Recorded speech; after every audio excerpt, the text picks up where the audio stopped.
Alors aujourd'hui, on part à la découverte d'une célébration vraiment extraordinaire, Yanayer, le Nouvel An amazigh.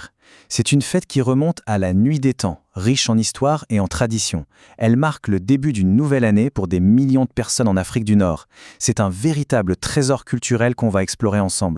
Pour bien se rendre compte de l'importance de Yanayer, il faut imaginer un voyage dans le temps. On parle d'une fête qui existait bien avant beaucoup d'autres célébrations qu'on connaît. Ce n'est pas juste une tradition, c'est un morceau d'histoire bien vivant qui a traversé les siècles pour arriver jusqu'à nous. Voici le programme. On va commencer par ses origines anciennes, puis on décryptera son calendrier si particulier lié à un pharaon.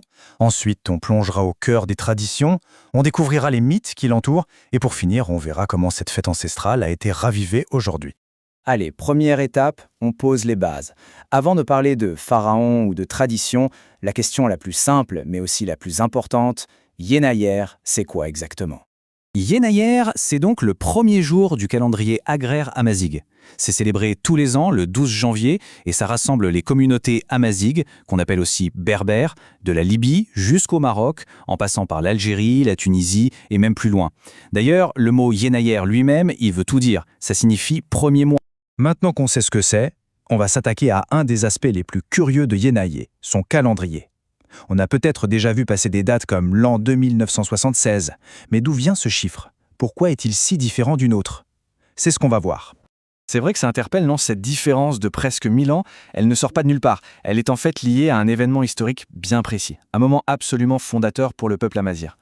Et voilà la clé de l'énigme, l'an 950 avant notre ère. C'est le point de départ de tout, l'an 0 du calendrier amazigh. En 950 avant Jésus-Christ, il se passe quelque chose d'énorme. Le roi amazigh Sheshonq Ier monte sur le trône d'Égypte et devient pharaon. Il faut imaginer l'impact que ça a eu. C'est un moment de fierté tellement fort que, d'après une théorie avancée dans les années 80, il a été choisi pour marquer l'an 1 du calendrier amazigh moderne. Du coup, le calcul devient très facile. On prend l'année actuelle, disons 2026, on y ajoute ces fameux 950 ans, et voilà, on arrive à 2976. Chaque célébration de Yanayer est donc aussi un hommage à cet héritage pharaonique. Bon, l'histoire c'est une chose, mais comment ça se fête Yanayer aujourd'hui? C'est là qu'on entre vraiment dans le cœur de la fête, ces traditions qui se transmettent de génération en génération.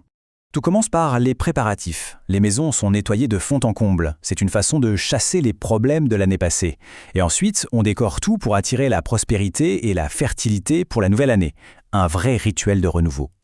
Le centre des célébrations, c'est le grand repas, qu'on appelle Imensi. C'est un vrai moment de partage, avec un repas très copieux.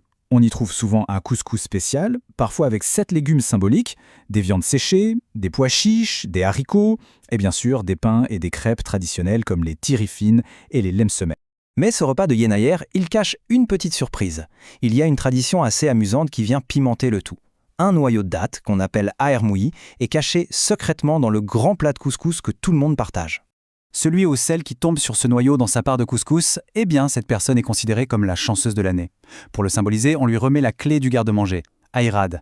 C'est un geste qui promet une année d'abondance et de prospérité. Au-delà de la cuisine, Yanayer est aussi une fête pleine de mythes et de croyances. C'est ce qui lui donne toute sa profondeur et sa dimension symbolique. C'est vraiment fascinant.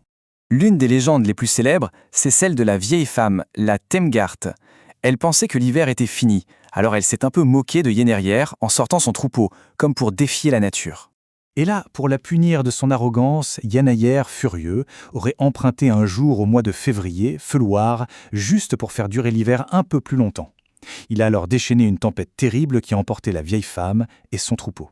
Cette légende, c'est une leçon. Il faut toujours respecter le cycle des saisons et la force de la nature. Ce mythe montre bien comment les croyances influencent les coutumes. Pendant Yanayer, il y a des choses à faire et à ne pas faire pour s'assurer une bonne année. Par exemple, on évite les disputes ou de prononcer des mots de mauvais augure comme « faim ». Au contraire, on s'assure de bien manger, de célébrer dans la joie. Tout ça, c'est censé attirer la chance. Bon, après ce voyage dans l'histoire et les mythes, revenons au présent. Quelle est la place de Yanayer aujourd'hui? Eh bien, loin d'être juste une vieille coutume, cette fête a connu une véritable renaissance. Le parcours de Yanayer est vraiment incroyable. De ses origines pharaoniques, la fête a survécu pendant des siècles, transmise au sein des familles, parfois de façon très discrète. Et puis, il y a eu un tournant majeur, comme en 2018, quand l'Algérie en a fait un jour férié officiel.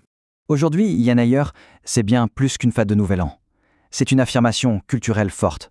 C'est le symbole vibrant de l'identité amazigh. de sa langue, de son histoire et de sa capacité incroyable à préserver son héritage à travers les âges. Alors, que faut-il retenir de tout ça? Que Yenayer, c'est bien plus qu'un simple passage à la nouvelle année. C'est un trésor culturel, un pont vivant entre un passé très ancien et un présent plein de vitalité. C'est une invitation à la joie, au partage et à l'espoir. Je vais donc conclure avec la salutation traditionnelle de cette fête, Assegaz Amegaz, ce qui veut dire bonne année.